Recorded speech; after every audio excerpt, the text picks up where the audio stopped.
देहि के दर्द भगाई बना हो, मत के पति जराई बना हो।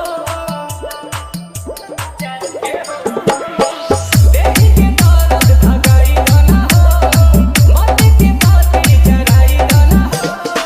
बरेला भका भका रखिले चका चका और राजा जी धारा धारा तने कमार राजा जी तने कमार राजा जी धारा धारा तने कमार राजा जी तने कमार राजा जी।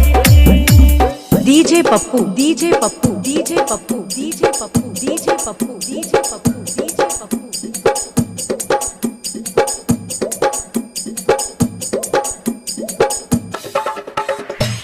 सरवरपुर बंधु बीघा सरवरपुर बंधु बीघा सरवरपुर बंधु बीघा।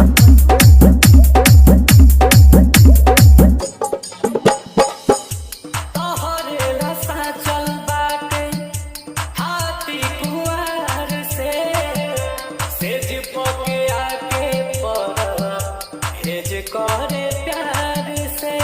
ओ तोहर कनिया के जागल जवानिया हो, पिया थोरे थोरे मजा लूटे तो टूटे बदनिया हो, पिया थोरे थोरे बहुत रसे रसे चाहता नसे नसे जहरी राजा जी धारा धारा तने कमार राजा जी तने कमार राजा जी धारा धारा तने कमार राजा जी तने कमार राजा जी।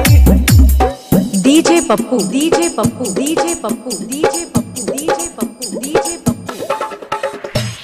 सरवरपुर बंधु बीघा सरवरपुर बंधु बीघा सरवरपुर बंधु बीघा।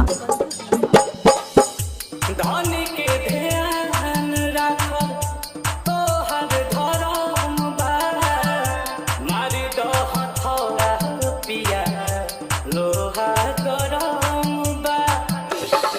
तो हमरे हिस्से छोड़े बबलू तितिया, जब पहली जवानी पपनी हो अगबूती दिया। खुशबारे आंसू बना चलो हो सासू समार राजा जी धारा धारा तने कमार राजा जी तने कमार राजा जी धारा धारा तने कमार राजा जी तने कमार राजा जी। DJ Pappu DJ Pappu 7255504038 1।